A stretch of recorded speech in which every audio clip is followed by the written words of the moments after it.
صل على رسوله الكريم أما بعد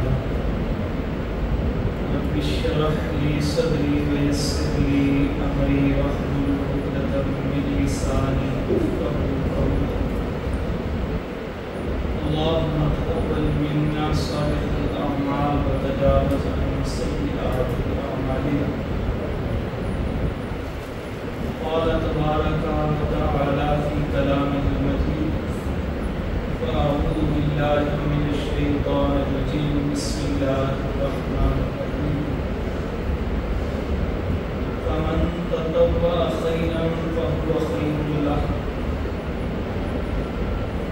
اللہ تبارک و تعالی نے سورۃ البقرہ آیت نمبر 184 میں ارشاد فرمایا جو کوئی تطوع کرے گا وہ اس کے لیے بہتر ہے. تطوع کس کو کہتے ہیں؟ تطوع کہتے ہیں جو عبادات فرض ہوں ان عبادات سے زائد عمل کرنا، اور وہ زائد عمل بھی قرآن و حدیث سے ثابت ہونا ضروری ہے. اگر وہ زائد عمل قرآن و حدیث سے ثابت نہ ہو تو وہ مردود ہو جائے گا، جس کو بدعت کہا جائے. تو تطوع وہ عمل کہ جو فرض ہے فرض سے زائد ہو، لیکن وہ زائد بھی رسول اللہ صلی اللہ علیہ وسلم سے ثابت ہونا چاہیے. فرمایا جو ایسا زائد عمل کرے گا جس کو عرف عام میں نفل کہتے ہیں فَهُوَ خَيْرٌ لَهُ، یہ اس کے لیے بہتر ہوگا. اب نوافل کی اہمیت تقریباً سب لوگ ہی جانتے ہیں، تو وہی پرانی چند ایک آیات اور احادیث جو آپ لوگ جانتے ہیں ان کو آپ کے سامنے ذکر کرنے سے پہلے نفل کے حوالے سے دو بنیادی شرائط ذکر کرنا چاہتے ہیں.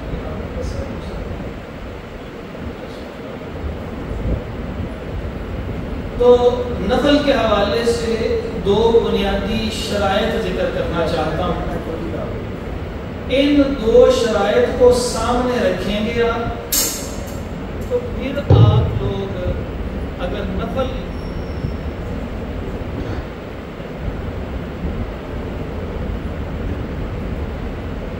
عبادت کریں تو پھر یہ نفل عبادت بھی آپ کی قابل قبول ہوگی. کون سی شرط ہے؟ شرط اول یہ ہے کہ نفل اس قدر زیادہ نہ پڑھا جائے کہ پڑھتے پڑھتے فرائض غفلت کا شکار ہو جائے. مثلا بعض لوگ ایسے ہوتے ہیں کہ جو شبینے کا اہتمام کرتے ہیں، اب وہ شبینہ پڑھتے پڑھتے پڑھتے پڑھتے صبح ہو جاتی ہے اور ان کے لیے فجر پڑھنی مشکل ہو جاتی ہے. تو ایسا نفل نہ ہو. پہلی شرط ہے کہ جو آپ کو فرائض سے غافل کرتا ہے، آپ اتنے زیادہ نفلی روزے رکھنے شروع کر دیں کہ روزے رکھتے رکھتے جب رمضان کی باری آئے ویسے ہی بیمار ہو گئے.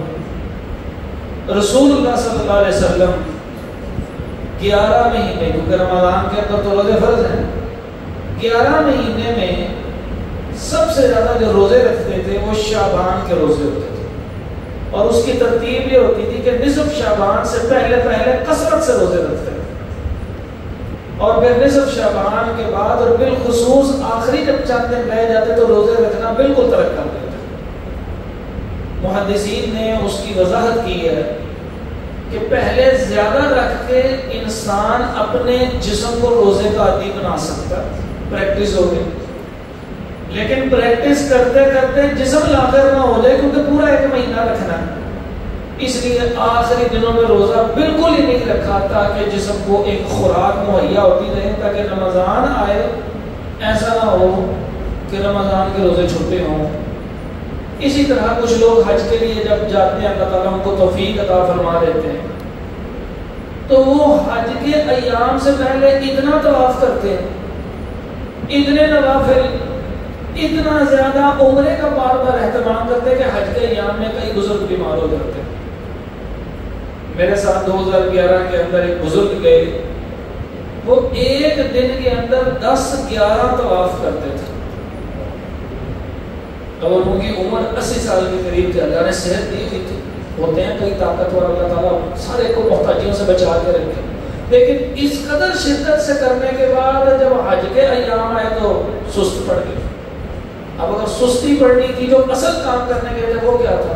وہ حج تھا، وہ فرض تھا. پہلا عمرہ اور اس کے بعد پہلا حج، یہ فرض ہے.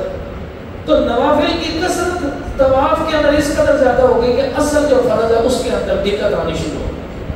تو دوسری شرط، پہلی شرط کیا ہے کہ آپ نوافل کا اس قدر اہتمام کریں جس سے آپ فرض سے غافل نہ ہو جائیں. اور دوسری شرط یہ ہے کہ نفل کا اہتمام کرتے کرتے اس حد تک نہ آ جائیں کہ آپ عام آدمی جو نوافل پڑھتا نہیں ہے، کم پڑھتا ہے، صرف فرض پڑھتا ہے، تو اس کی تحقیر شروع کر دیں. ایک بندہ ماشاءاللہ ساری سنتیں ادا کرتا ہے اور تہجد بھی پڑھتا ہے، اشراق بھی اللہ تعالیٰ نے اس کو توفیق دی ہے پڑھنے کی. وہ اتنا کچھ پڑھنے کے ساتھ ساتھ ایک بندہ جو پھر فرض نماز پڑھ کے چلا جاتا ہے، اس کو تحقیر سے دیکھنا شروع کر دیا. یار ہے کی آدمی ہے یار، یہ آندہ ہے نماز پڑھ رہا ہے، کوئی ہوش ہی کوئی نہیں سنتا رہا، اس کو اپنے نفل کا تکبر کھا رہا. دعا کریں کہ اللہ تعالیٰ ایسا تکبر نہ کرے. نفل پڑھیں، فرض سے غافل نہ ہو.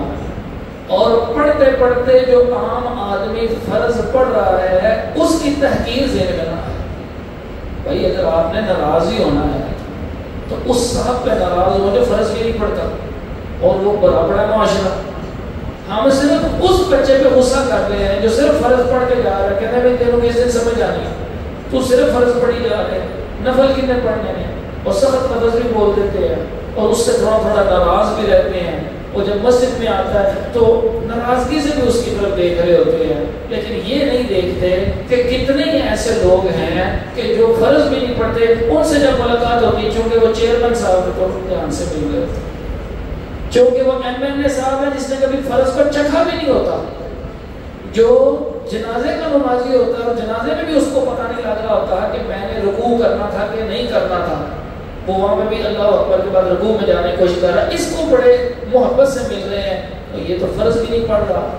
اس کے ساتھ جو محبت کر رہے ہیں اس سے زیادہ حق رکھتا ہے وہ بندہ جو کم از کم فرض پڑھ رہا ہے. تو یہ دو شرائط لازمی سمجھنے والی. اب کچھ حدیثیں ہیں جو میں آپ کے سامنے اختصار سے ذکر کرتا ہوں. پہلی حدیث ہے سیدنا ابو ہریرہ رضی اللہ تعالی عنہ سے روایت ہے، کہتے ہیں اللہ کے رسول صلی اللہ علیہ وسلم نے فرمایا کہ اللہ تعالیٰ فرماتے ہیں. تو ایسی حدیث کو کیا کہتے ہیں؟ حدیث قدسی. قرآن نہیں ہے لیکن قرآن کے بعد سب سے اونچا مقام ہے، کیونکہ نبی صلی اللہ علیہ وسلم یہ نہیں کہہ رہے میں فرماتا ہوں، آپ صلی اللہ علیہ وسلم فرما رہے ہیں اللہ تعالیٰ فرماتے ہیں. فرمایا کہ من عادی ولیا فقد آذنتہ بالحرب، جس نے میرے کسی ولی سے دشمنی کی، فقد آذنتہ بالحرب، میرا اس کے ساتھ جنگ کا اعلان ہے. جس شخص نے میرے کسی ولی سے دشمنی کی. اب ولی کون سا ہوتا ہے؟ بڑے صغیر کے اندر ولی بہت سارے، ایسے کہیں نہ کہیں آپ کو ولی نظر آ جاتا ہے نہیں. اب اسی حدیث کے اندر جو ولی کی ڈیفینیشن ہے وہ سرکار نے بتانی، حضور نے بتانی ولی کون ہوتا ہے. ہم نے نہیں بتانی. میں کہوں گا جی یہ ولی ہے، جی فلاں ولی ہے فلاں. حضور صلی اللہ علیہ وسلم سے پوچھتے ہیں، اور یہ حدیث صحیح بخاری کے اندر 6502 نمبر کے اوپر موجود ہے. اب گھر جا کے چیک کر لیں، موبائلوں کے اندر پڑی ہوگی، نکال کے دیکھیں، ترجمہ دیکھیں. اللہ کے نبی علیہ الصلوۃ والسلام ارشاد فرماتے ہیں ولی کون ہوتا ہے؟ فرمایا وما تقرب الی عبدی بشیء احب الی مما افترضت علیہ. سب سے جو قریب کرنے والی چیز ہے نا میرے بندے کو میرے، وہ کون سی چیز ہے؟ مما افترضت علیہ، کہ وہ چیز ہے جو میں نے اس کے اوپر فرض کی ہوئی ہے. تو ولی اگر ڈھونڈنا ہے تو دیکھیں کہ وہ اس کی 5 نمازیں پوری ہیں کم از کم، اس کے رمضان کے روزے پورے ہیں، اس کے چہرے کے اوپر سنت رسول صحیح سنت کے مطابق ہے، اس کے کھانے پینے اٹھنے بیٹھنے حلال و حرام رسول اللہ صلی اللہ علیہ وسلم کے احکامات کے مطابق ہیں. اگر یہ نہیں ہے تو پھر وہ ولی نہیں ہے. وہ ولی وہ ہوتا ہے جو اللہ کے قریب ہو, اور اللہ کے قریب وہ ہوتا ہے اللہ تعالیٰ فرماتے ہیں مما افترضت علیہ, جو میں نے اس پہ فرض کیا ہے وہ جب ادا کرتا ہے پھر وہ اللہ کے قریب ہوتا ہے. فرمایا کہ اب یہ فرض ادا کرتا رہتا ہے. وما یزال عبدی یتقرب الی بالنوافل حتی احبہ, بندہ اتنے فرض ادا کرتا ہے, فرض ادا کرتے کرتے نفل پڑھنا شروع کرتا ہے. رمضان کے روزے رکھے, نفلی روزے بھی رکھنا شروع کر دیے. حج کر لیا ہے, نفلی حج بھی شروع کر دیا. اللہ تعالیٰ نے توفیق دی.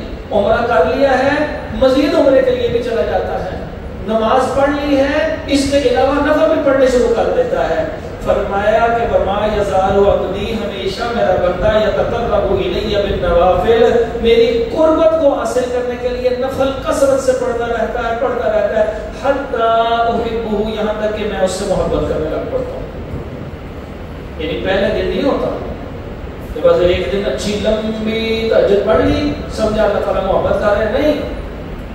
انسان پڑھتا رہتا حتیٰ کہ بندے سے اللہ تعالیٰ محبت کرتے کہتے میں محبت کرتا رہتا ہوں.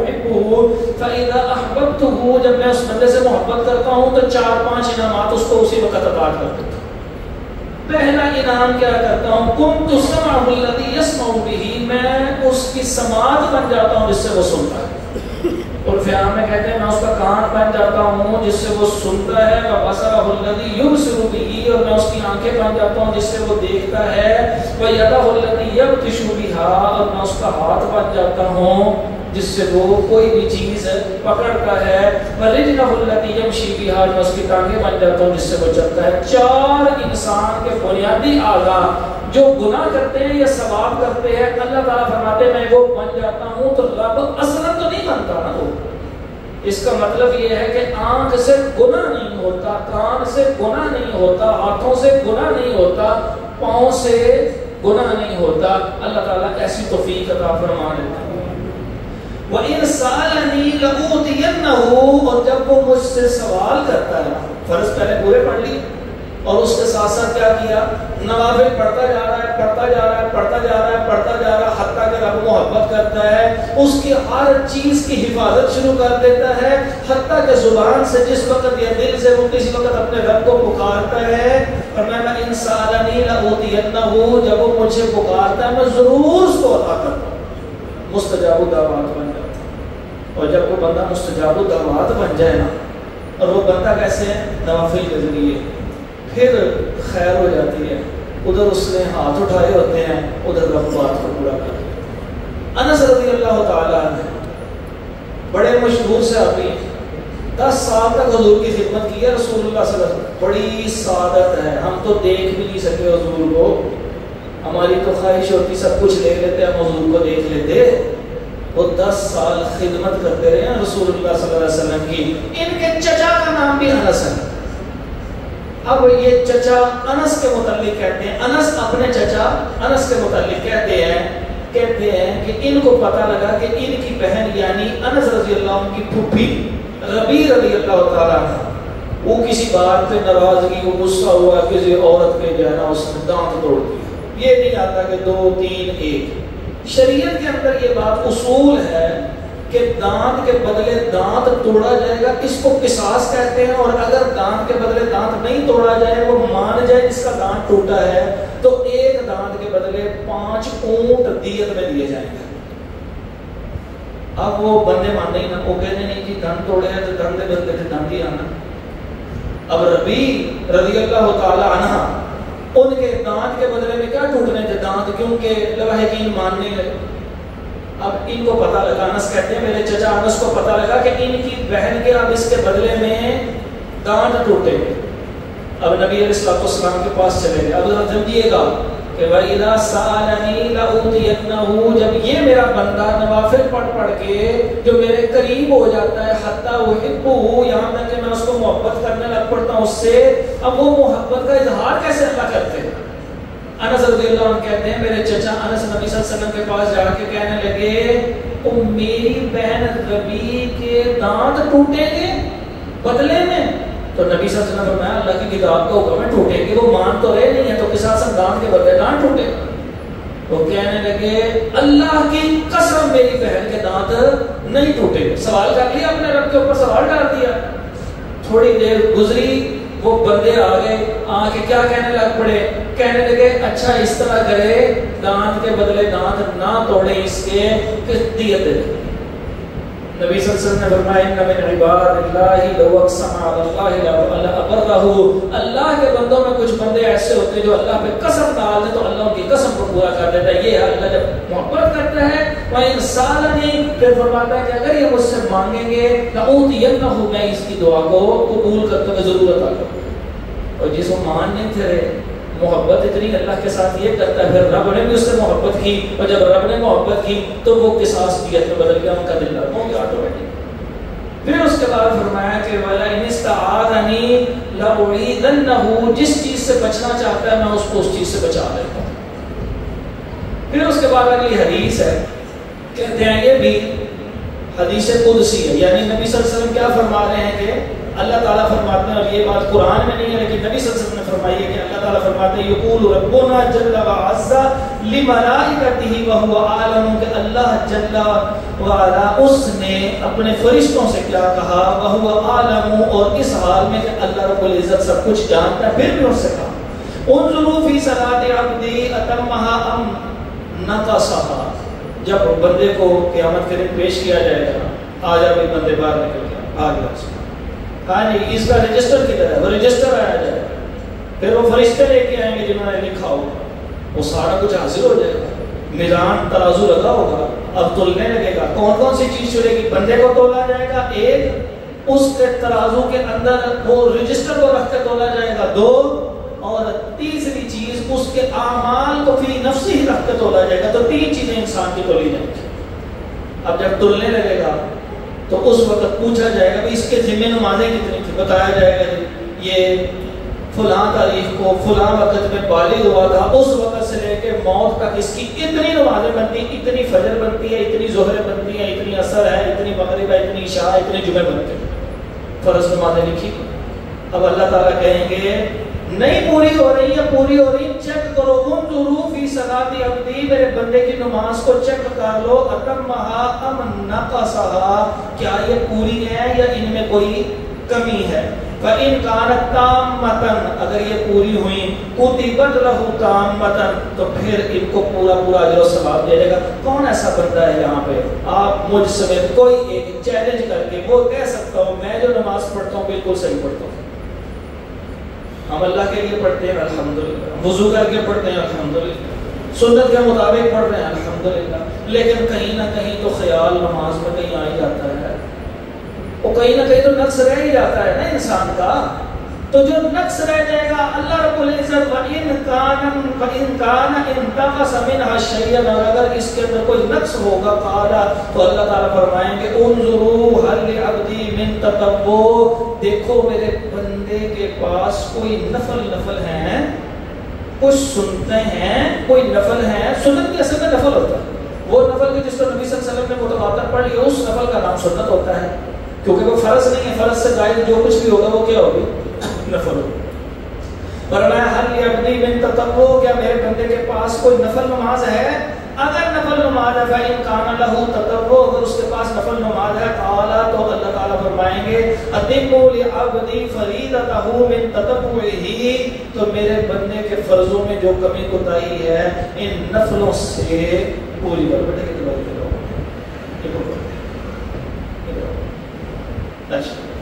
اس کے بعد سنیے حدیث ہے, یعنی اگر کوئی شخص, یہ بھی ہے, اگر کوئی شخص, توجہ کیجیے گا, اگر کوئی شخص یہ سمجھتا اس کی نماز ہے کامل, اس کا دین کبھی ادھر ادھر نہیں کرتا, وہ بالکل پورے تصور سے اللہ رب العزت کو ایسے جیسے دیکھ رہا ہے, نہیں تو یہ خیال اس کو ہوتا ہے کہ اللہ تعالیٰ اس کو دیکھ رہا ہے. ایسی نماز اگر کوئی پڑھتا ہے تو پھر تو گزارا چل جائے گا, لیکن ایسی نماز ہے ہی کسی کی, تو پھر کیا ہوگا, پھر اگر نفل نہ نکلے, سنتے نہ نکلے, تو کام نہیں پورا ہوگا, فرضوں میں بھی پکڑے جائیں گے. اس لیے کبھی زندگی کے اندر جب فرض پڑھنے آئے تو سنتوں کو ادا کرے, چاہے گھر جا کے ادا کرے, لیکن ادا ضرور کرے. رسول اللہ صلی اللہ علیہ وسلم سے ایک اور ایک صحابیہ کا نام تھا ربی. اب یہ جو صحابی ہے یہ ربیعہ بن کعب اسلمی رضی اللہ تعالیٰ، بہت خوش قسمت صحابی. کہتے ہیں کہ نبی علیہ الصلوۃ والسلام کے ساتھ میں رات بسر کیا کرتا تھا. کیسے؟ حضور اب جہاں پہ سوتے ہیں میں اس کے باہر کہیں قریب لیٹ جایا کرتا گھر کے باہر. تو پھر جس وقت نبی صلی اللہ علیہ وسلم کو ضرورت پڑتی وضو کرنے کی، آدھی رات کو اٹھتے نا تہجد پڑھتے، تو وضو کی ضرورت پڑتی تو میں ان کے پاس ان کے پانی کو لے کے آتا، حضور آپ وضو کریں. واہ کیا خوش نصیب کی، کمال ہو گئی. کہتے میں لے کے آتا. ایک دن کہتے ہیں نبی صلی اللہ علیہ وسلم کہنے لگے سوال کر لو، کچھ چاہیے دعا کر دوں تمہارے لیے. کہنے لگے فقلت، میں نے کہا اسألک مرافقتک فی الجنہ، میں آپ سے جنت کے اندر آپ کے ساتھ کا سوال کرتا ہوں کہ اگر آپ نے رب سے کچھ مانگنا ہے میرے لیے تو بس اتنا مانگ دیجئے کہ مجھے اللہ آپ کا ساتھ نصیب کر دے جنت میں. حضور صلی اللہ علیہ وسلم بڑے خوش تھے اس صحابی سے، ایک تو میری خدمت کرتا ہے، دوسرا میں نے کہا کیا کروں، کیا دعا کروں؟ تو آگے سے کہتا ہے جی آپ کا ساتھ چاہیے. کہنے لگے اچھا او غیر ذالک، کچھ اس کے علاوہ بھی سوال ہے تمہارا؟ کہ کوئی یہ تو ہو گئی نا، ایک خواہش ہوتی ہے، خواہش کے بعد دوسری خواہش. کہنے لگے ہوا ذاک، یہی پھر خواہش ہے، میرے پاس دوسری نہیں کیجیے. اگر وہ کہتے ہیں میرے لیے اللہ سے دعا کرے مجھے کبھی محتاجی نہ آئے، تو اللہ کی قسم انشاءاللہ پوری ہو جانی تھی. دعا کرنی تھی حضور نے، جس کے لیے حضور نے دعا کرنی تھی کمال ہو جانی تھی. اگر وہ کہتے ہیں جی مجھے کبھی بیماری نہ آئے تو حضور صلی اللہ علیہ وسلم دعا فرما دیتے. وہ کہتے ہیں ہوا ذاک، مجھے پھر یہی خواہش ہے، اس خواہش کو پورا کرنے کے بعد بھی یہی خواہش ہے. اس کا مطلب وہ خواہش ان کے ذہن پہ سوار تھی کہ وہ یہی خواہش چاہتے تھے. تو کہنے لگے نبی صلی اللہ علیہ وسلم فَعِنِّي عَلَى نَفْسِكَ بِكَثْرَةِ السُّجُودِ، صحیح مسلم کی حدیث نمبر 1094. کہا پھر تم میری مدد کرنا کثرت سجود کے ساتھ، یعنی تم کثرت سے نفل پڑھتے رہنا، میں کل قیامت کے دن تمہاری اللہ کی اجازت سے سفارش کر دوں کہ اس کو میرا ساتھ نصیب کر. تو جو ہم میں سے چاہتا ہے، سچی محبت کرتا ہے نا رسول اللہ صلی اللہ علیہ وسلم، سچی دل سے سچی محبت کرتا ہے، وہ کثرت سجود نفل نوافل زیادہ پڑھنا شروع کر دے. جب وہ نفل نوافل زیادہ پڑھنا شروع کر دے گا تو اس سے کیا ہوگا، اس کو انشاءاللہ اللہ کے نبی صلی اللہ علیہ وسلم جیسے اس کو فرما رہے ہیں انشاءاللہ اس کے لیے بھی یہی ہوگی بات. یعنی میں اور آپ اگر توجہ میری دل کی، اگر میں اور آپ کثرت سے نوافل پڑھنے شروع کر دیں گے انشاءاللہ امید رکھیں کہ حضور صلی اللہ علیہ وسلم ہماری بھی اللہ کے حکم سے کیا کریں گے، سفارش. کس چیز کی سفارش؟ جنت کی نہیں، جنت میں بھی حضور کے ساتھ کی. جنت کے درجات ہیں، 3 بڑے درجات ہیں. ایک تو درجات ہی درجات ہے نا، وہ پہلا درجہ ہے جنت کا. دوسرا جنت کا درجہ ہے جنت الفردوس. پھر اس کے بعد جو آخری سب سے اونچی والی جگہ ہے نا وہ ہے مقام وسیلہ، یہ حضور کے لیے انشاءاللہ. اس کے بعد جنت الفردوس. جو ساتھ مانگ رہا ہے اس کا مطلب جنت تو ملے گی، جنت کا اعلیٰ رتبہ جنت الفردوس ساتھ کے لیے مل جائے. یہ ہے اتنا اجر و ثواب، اتنا فرق. ایک تو کمی کوتاہی دور ہو گئی، دوسرا حضور صلی اللہ علیہ وسلم کا ساتھ نصیب ہو گیا، تیسرا انسان کے جتنے اعضاء ہیں ان کی حفاظت شروع ہو گئی، ان کے گناہوں سے وہ بچ جائے گا. چوتھا جب سوال کرے گا وہ ادا کیا جائے گا. پانچواں جس چیز سے بچنا چاہے گا اللہ رب العزت اس کو بچا لے گا.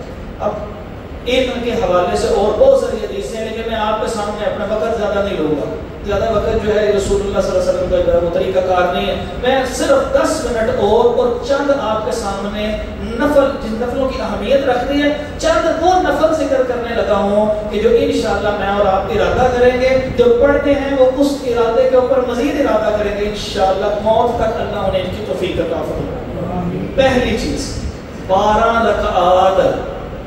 عائشہ رضی اللہ تعالیٰ عنہ سے روایت ہے، کہتی ہیں کہ جب ان سے سوال کیا گیا عبداللہ بن شقیق کی طرف سے کہ مجھے نبی صلی اللہ علیہ وسلم کے نفلوں کے متعلق بتا دیں، تو انہوں نے کہا جی نبی صلی اللہ علیہ وسلم کے نفل کون سے ہوتے تھے؟ کانا یصلی فی بیتی، آپ گھر کے اندر نفل پڑھا کرتے تھے، اس لیے مسجد میں بھی پڑھ کے جائیں. لیکن اگر آپ کو سستی ہو سکتی ہے، انسان ہے نا، کتنے انسان ہیں، ہم بھی انسان ہیں، کمزور لوگ ہیں، سستی ہو سکتی ہے تو پھر آپ مسجد میں پڑھ کے جائیں، پھر نہ کر، کیونکہ سستی نہیں کرنی. ایک ہے نفل پڑھنا، اس کا اجر و ثواب ہے، ایک نفل کے لیے بھی اس کا گھر کا حصہ سنبھال کے رکھنا. اگر وہاں جا کے سستی ہو سکتی ہے تو ظاہر ہے مسجد ہی پڑھ کے جائیں، یہ نہ ہو کہ وہ نفل کے چکر میں پہلے وسوسہ آئے، وسوسہ آنے کے بعد وہاں جا کے 2-4 دن پڑھے، اس کے بعد مسجد سے بھی گئے وہاں سے بھی گئے۔ اگر تو پڑھ سکتے ہیں تو گھر میں پڑھیں، نہیں پڑھ سکتے تو کوشش کریں مسجد میں پڑھیں۔ لیکن نبی صلی اللہ علیہ وسلم کے متعلق فرماتی ہیں عائشہ رضی اللہ تعالیٰ عنہا کہ کانا یصلی فی بیتی، کہ وہ میرے گھر کے اندر نماز پڑھا کرتے تھے، یہ نفل کے بارے۔ ام حبیبہ رضی اللہ تعالیٰ عنہ زوج نبی صلی اللہ علیہ وسلم، نبی صلی اللہ علیہ وسلم کی زوجہ، اس امت کی ماں ہیں، کہتی ہیں انہا قال سمعت رسول اللہ صلی اللہ علیہ وسلم، کہتی ہیں کہ میں نے سنا اللہ کے رسول صلی اللہ علیہ وسلم سے یقول، وہ فرما رہے تھے ما من عبد مسلم یصلی للہ کل یوم 12 رکعۃ تطوعا غیر فریضۃ، کہ جو بندہ بھی فرض کے علاوہ، غیر فریضہ فرض کے علاوہ 12 رکعت پڑھ لے گا، جو بندہ بھی، فرمایا الا بن اللہ لہ بیتا فی الجنہ، تو اللہ تعالیٰ اس کے لیے جنت میں ایک گھر بنا دے گا۔ یہ کیسے ممکن ہے؟ میں گھر میرا جنت میں ہو اور میں جنت میں، ایسے تو نہیں ہوگا نا۔ اللہ تعالیٰ نے گھر بنا کے دیا ہے نا، تو پلاٹ نہیں ہوا اور رہائش بنی ہوئی ہے، پوزیشن ملے گی وہاں پر انشاءاللہ، جا کر جنت ملے گی۔ فرمایا کہ اللہ رب العزت جو ہے بن اللہ لہ بیتا فی الجنہ، اللہ تعالیٰ اس کا جنت میں کیا کر دیں گے؟ گھر بنا دیں گے۔ کون سی 12 رکھتے ہیں وہ آپ کے علم میں ہے۔ فجر کی 2 سنتیں، ٹھیک ہے، اس کے بعد ظہر کے 4 سنتیں پہلے اور 2 سنتیں بعد میں، کتنی ہو گئی؟ بولیے 8 ہو گئی نا، 8 ہو گئی۔ 2 فجر کی سنتیں اور 4 پہلے ظہر سے کتنے ہو گئی؟ 6 اور 2 بعد میں 8 ہو گئی۔ اس کے بعد مغرب کی 2 سنتیں بعد میں کتنی ہو گئی؟ اور 2 عشاء کے بعد والی کتنی ہو گئی؟ 12۔ ارادہ کریں یہ پڑھتے بھی ہیں تو دعا ساتھ کر لیں، اللہ تعالیٰ آپ کو مجھے توفیق دے کہ موت مرتے دم تک ہی ساتھ پڑھتے ہیں۔ اس کے بعد جی اشراق کی 2 رکھتے ہیں، 4 رکھتے ہیں یا 8 رکھتے ہیں، اس کے حوالے سے ایک حدیث سماعت کر نبی مکرم صلی اللہ علیہ وسلم فرمایا فی الانسان 390 مفصل، کہ انسان کے 360 جوڑ ہوتے ہیں۔ اب وہ 360 جوڑ ہیں، ان کے حوالے سے اللہ کے نبی صلی اللہ علیہ وسلم فرماتے ہیں کہ فَعَلَيْهِ أَن يَتَصَدَّقَ عَنْ كُلِّ مِفْصَلٍ بِالصَّدَقَةِ، ہر جوڑ جس وقت انسان صبح اٹھتا ہے وہ کام کرنا ہو تو اس کے بدل میں اس کے اوپر لازم ہے کہ ایک صدقہ کرے۔ اب وہ صدقہ کیسے کریں؟ دوسری حدیث کے اندر آتا ہے کہ فَكُلُّ تَسْبِيحَةٍ صَدَقَةٍ، ہر سبحان اللہ صدقہ۔ کتنے جوڑ ہیں جی؟ 360۔ اس کا مطلب یا تو 360 دفعہ کیا پڑھیں؟ بولیے سبحان اللہ۔ وَكُلُّ تَحْمِيدَةٍ صَدَقَةٍ، اور ہر الحمدللہ صدقہ۔ وَكُلُّ تَحْلِيلَةٍ صَدَقَةٍ، اور ہر لا الہ الا اللہ صدقہ۔ کون کون سی ہو گئی؟ سبحان اللہ، الحمدللہ اور لا الہ الا اللہ۔ وَكُلُّ تَكْبِيرٍ صَدَقَةٍ، اور ہر اللہ اکبر بھی کیا ہے؟ صدقہ۔ کتنی چیزیں ہو گئی؟ 4۔ وَأَمْرٌ بِالْمَعْرُوفِ صَدَقَةٌ وَنَهْيٌ عَنِ الْمُنكَرِ صَدَقَةٌ، اور نیکی کا حکم دینا بھی ایک صدقہ ہے اور برائی سے روکنا بھی ایک صدقہ ہے۔ آپ اور میں اتنی طاقت ہے کہ 360 مرتبہ یہ کام کر سکتے۔ اگر راہ چلتے کسی بندے کو نیکی کا حکم دے دینا تو 10 دفعہ یہ خیال ہوتا ہے کہ کل پہ رہنا سکتا ہے۔ سگی اولاد کو سمجھاتے ہیں 10 دفعہ سوچنا پڑتا ہے۔ فجر کے لیے اٹھے نا، ساتھ اس کو اٹھائے نا تو سوچ رہے ہوتے ہیں کہ انہیں پتہ نہیں کو میں کی کہہ رہے ہیں۔ تو اس وجہ سے یہ بڑا مشکل کام ہے نا، سبحان اللہ سبحان اللہ سبحان اللہ، الحمدللہ الحمدللہ الحمدللہ، لا الہ الا اللہ لا الہ الا اللہ، اللہ اکبر اللہ اکبر۔ 360 دفعہ پڑھنا ہے، کتنی دیر لگ جائے گی؟ آرام آرام سے پڑھنا، تیز تیز نہیں پڑھنا۔ اب نبی علیہ الصلوۃ والسلام کیا فرما رہے ہیں؟ وہ یجزئ من ذلک رکعتان یرکعهما من الضحى، جو اشراق کی 2 رکعتیں پڑھتا ہے، یہ سارا 360 جو قسم کا ہوگا 2 رکعتیں۔ جتنی تیزی ماشاءاللہ ہم نماز پڑھتے ہیں نا کہ 5 منٹ لگ رہے ہیں۔ ایک صاحب نے نماز پڑھی اور بڑی تیزی سے پڑھی، مجھے سمجھ نہیں آئی کیا پڑھا اس نے، اللہ تعالیٰ اس کی قبول فرمائے، قبولیت کے اوپر نہیں انگلی اٹھانا، لیکن بڑا حیران ہوا میں اس کو۔ پھر میں نے کیا کیا، جیسے عام ہوتے ہیں، بڑی پرانی بات ہے، تو نوجوان تھا اس وقت، میں کالج پڑھتا تھا، تو میں نے نا ایسے ٹائم دیکھ لیا کتنی دیر میں پڑھتا ہے، 1 منٹ اور 25 سیکنڈ میں اس نے اگلی 2 رکعتیں پڑھ لی. جب بابا جی نے سلام بھیجی بزرگوں نے، میں ان کے پاس چلا گیا، میں نے کہا آپ نے 1.5 منٹ سے پہلے نماز 2 رکعتیں پڑھ لی ہیں، تھوڑا آہستہ پڑھنا چاہیے ہمیں، کیا خیال اکیلے میں؟ تو انہوں نے مجھے ذرا مزاح کہا، انہوں نے کہا لوگوں نے کم جلدی کر دو، رب کم لیٹ جلدی نہیں پڑے گا نہ، اس کی گل نہ کوئی بات سمجھ نہیں ہے. میں نے کہا بھائی آہستہ پڑھو، اللہ رب العزت کو بات کر رہے ہو نا، وہ باتیں سن رہے ہیں آپ. آپ الحمدللہ پڑھتے ہو، آگے سے اللہ تعالیٰ فرماتا الحمدللہ رب العالمین کا جواب حمیدنی عبدی، یہ اللہ تعالیٰ فرماتے ہیں. آپ پھر جب آپ کہتے ہو الرحمن الرحیم، اللہ تعالیٰ فرماتے ہیں مجدنی عبدی. آپ کہتے ہو مالک یوم الدین اثنا علی عبدی، اللہ تعالیٰ کیسے جواب دیتے ہیں؟ تو ایک لفظ کے بعد تو جواب مل رہا ہے. آپ پڑھتے ہو الحمدللہ رب العالمین الرحمن الرحیم مالک یوم الدین ایاک نعبد و ایاک نستعین اهدنا الصراط المستقیم. یہ کیا بات چل رہی ہے؟ اللہ تعالیٰ آپ کو سن رہا ہے، آپ آرام سے سنو نا، باتیں سنو. آپ کو کسی بڑے دروازے کے اوپر جا کے دروازہ کھٹکھٹانا پڑ جائے، وہ وہاں سے آپ کو چپڑا سی بھی اندر جانا دیتا. یہاں جب وضو کر کے کھڑے ہوتے ہو اللہ رب العزت سنتا پڑتا ہے. ایسا خوبصورت معاملہ ہے، تو اس کو دھیان سے سنو، آرام سے سنو. لیکن اگر ہم آرام سے بھی پڑھے نا تو 5 منٹ ہی لگتے ہیں. اگر ہم قرات طویل کرتے ہیں تو پھر 7 8 10 15 منٹ لگ جاتے ہیں. 5 منٹ ہوتے ہیں. وضو کتنی دیر میں ہوتا ہے؟ 2 منٹ میں وضو. 7 منٹ 360 جوڑوں کا صدقہ ہو گیا. انشاءاللہ یہ کریں گے. 5 چیزیں اب آپ کو بتانی ہیں. میں نے پہلی بتائی کیونکہ وہ 12 سنتے تقریباً سب لوگ پڑھتے ہیں. انشاءاللہ ہم نے یہ کرنا. اور فرمایا جو 4 رکعتیں پڑھ لیتا ہے اس وقت، اس کا کیا اجر و ثواب ہے؟ جو 4 رکعتیں پڑھ لیتا ہے اس کا اجر و ثواب یہ ہے کہ اللہ رب العزت کے ذمہ ہو جاتا ہے سارا دن وہ. اب میں نے اگر کسی عدالت میں جانا ہو، کسی تھانے کچہری میں جانا ہو، میں نے پیپر دینے کے لیے جانا ہو، میں نے کسی بھی مسئلے کے لیے جانا ہو، میں پریشان ہوں، بس سوچنا یار میں کسی سفارش کو آؤں، میرا کام بن جائے. میں ڈھونڈتا ہوں یار میں گل کری ہوں نہ کری ہوں، اتنے احسان لے کے کسی کی سفارش ڈھونڈتا ہوں، وہ بھی آگے سے کرتا ہے فون کے نہیں کرتا. یہ جو بڑے لوگ ہوتے ہیں نا، یہ بھی بڑے عجیب لوگ ہوتے ہیں. انہوں نے نا قلم بھی نا 2-3 طرح کے رکھے ہوتے ہیں. اچھا کالے رنگ سے سائن کرے گا تو کام نہیں کرنا، لال رنگ سے کرے گا تو کرنا، بلو رنگ سے کرے گا تو فوری کرنا. ان کو کوڈ ورڈ طے شروع ہوتے ہیں ایسے ظالم میں. اور عام آدمی کیا سمجھ رہا ہوتا ہے، کہتا ہے اس نے سائن کر دیا تو سفارش پکی ہو گئی ہے، اور اصل باجی کو پتا ہوتا ہے میں نے یہ کام کیا کیا.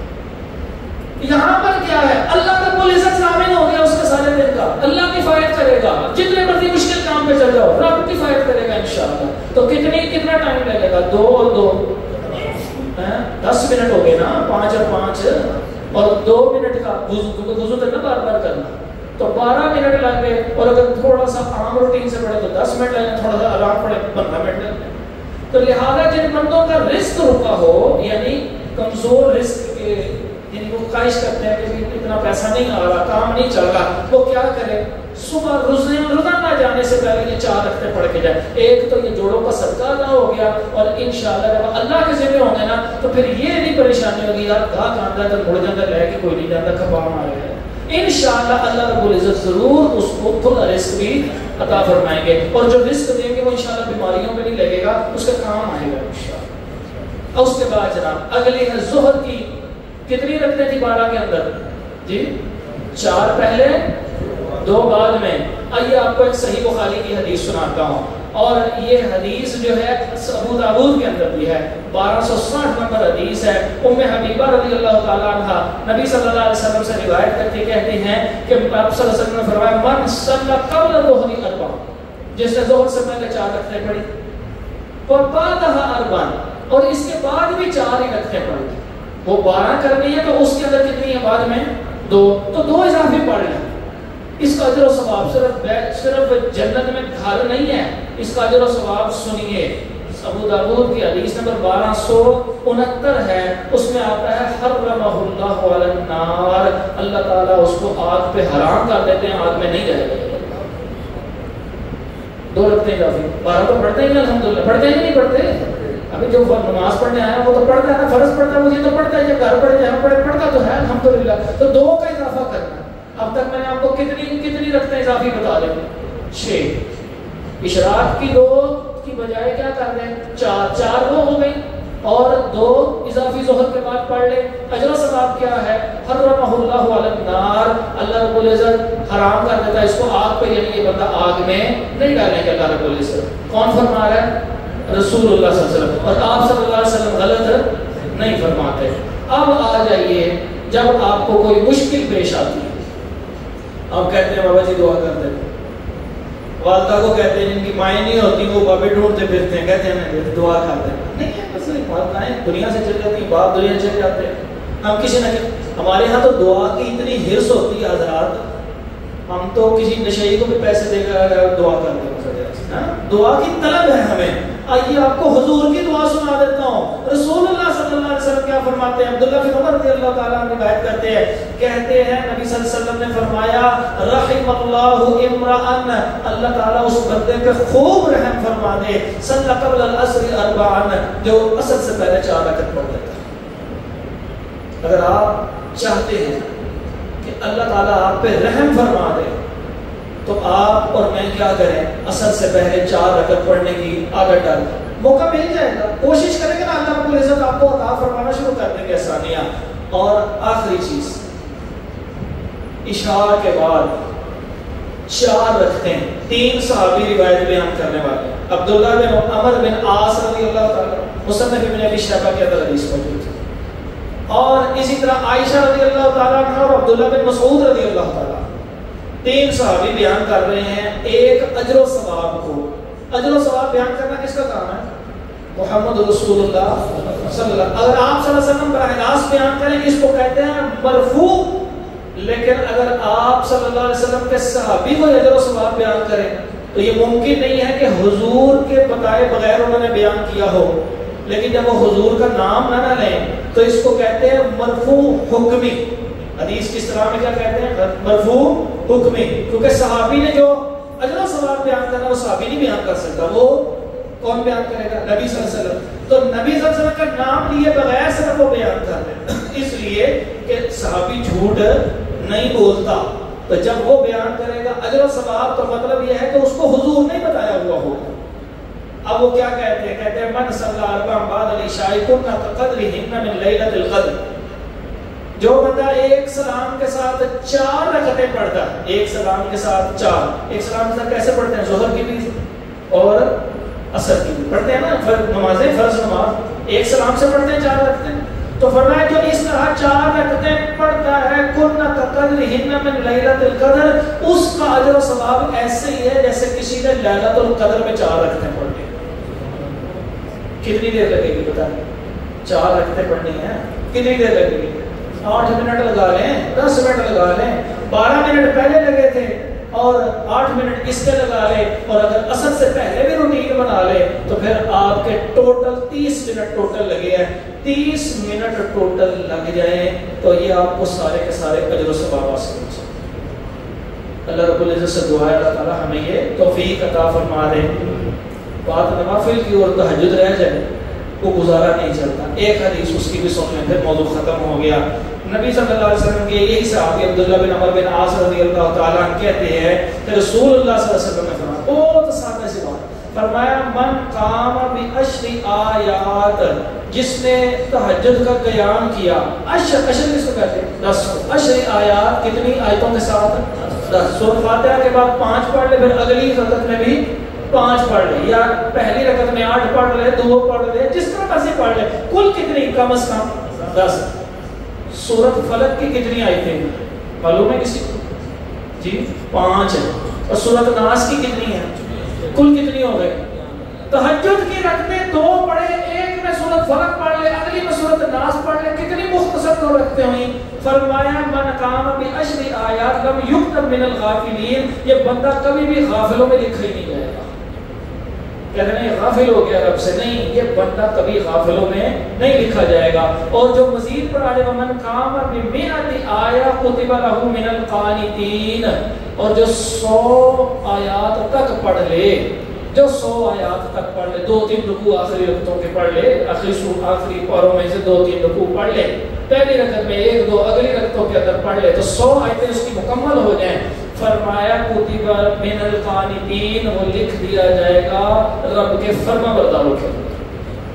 اور تیسری فرمایا من قام بألف آیت، جو 1000 آیتیں پڑھ رہا ہے رات کو، فرمایا کتب من المقنطرین، کنترا کہتے ہیں خزانے کو، مقنطر کہتے ہیں وہ بندہ کا جو خزانہ اکٹھا کرنے والا ہے، یعنی اجر و ثواب کی کثرت کو اس بندے نے رب سے اٹھا لیا.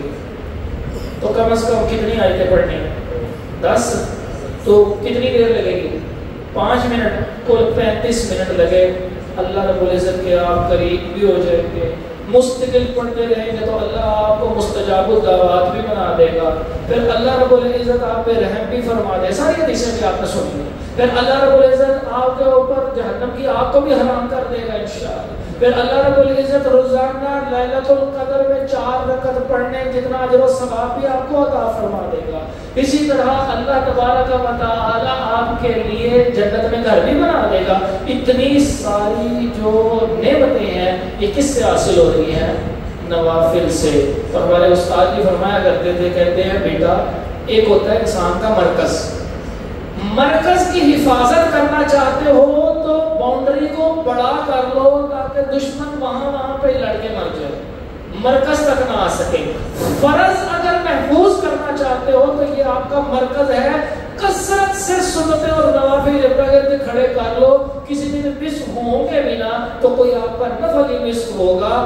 آپ کے فرض تک شیطان نہیں آ سکے گا انشاءاللہ. اللہ رب العزت سے دعا ہے کہ اللہ تبارک و تعالی ہمیں نوافل کثرت سے پڑھنے کی توفیق عطا فرمائے. اللہ رب العزت ہمیں اپنا تقرب عطا فرما دے، قریبی بنا لے. اللہ رب العزت ہم سے محبت فرما لے. اللہ تعالیٰ ہماری اولادوں کو ٹھیک فرما دے. اللہ تعالیٰ ہماری اصلاح فرما دے. گناہوں کو ہم سے دور کر دے، ہمیں گناہوں سے دور کر دے. قیامت کے دن نبی صلی اللہ علیہ وسلم کا ساتھ نصیب فرما دے. آپ صلی اللہ علیہ وسلم کے ہاتھ سے حوض کوثر کا پانی نصیب فرما دے. اقول قولی ھذا استغفر اللہ لی ولکم ولجميع المسلمین.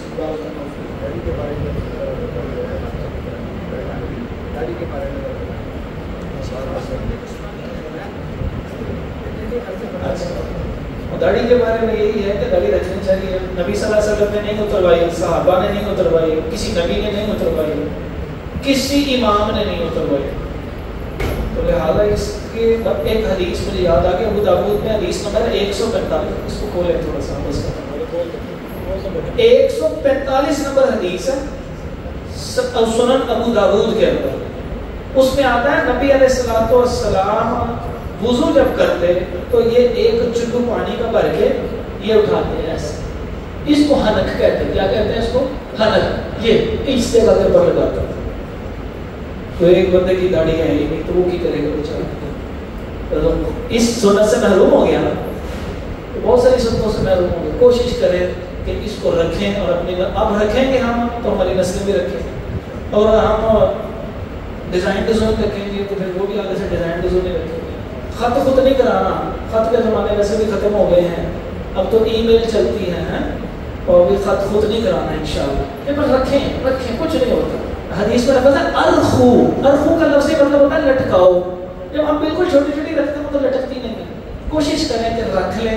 اگر بالکل نہیں ابھی رکھی جا رہی تو کم از کم اس طرح سے اجتناب کریں. اس کے بعد کٹانے سے اجتناب کریں. پھر پیاری سی پیاری داڑھی ہوتی چلی جائے گی. حضور سے جب ہم ملاقات کریں سوری سی داڑھی ان کی موجود ہو.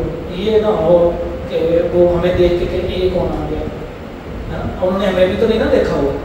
ہم اسے ملنے کے لیے جائیں گے. کون ہے جو ملنے کے لیے جائے گا حضور صلی اللہ علیہ وسلم؟ ابھی کیا لے کے جائیں گے؟ برا لگے گا نا. برا لگے گا. ان کو خوشی ہوگی میرا امتی آ رہا ہے. وہ انتظار نہ کریں وہ کب جا کر رکھنی ہے داڑھی. ابھی رکھ لیں انشاءاللہ. اللہ رب العزت آپ کو عافیت سے. یہ دو کر کے پڑھنے ہیں یا 4 اکٹھے پڑھنے ہیں؟ جن کا تو لفظ اربع لفظ آیا نا وہ تو 4 اکٹھے بھی پڑھے جا سکتے ہیں اور 2 کر کے بھی پڑھے جا سکتے ہیں. لیکن جن کے متعلق اربع کا لفظ نہیں آیا، 4 کا لفظ نہیں آیا، وہ 2 کر کے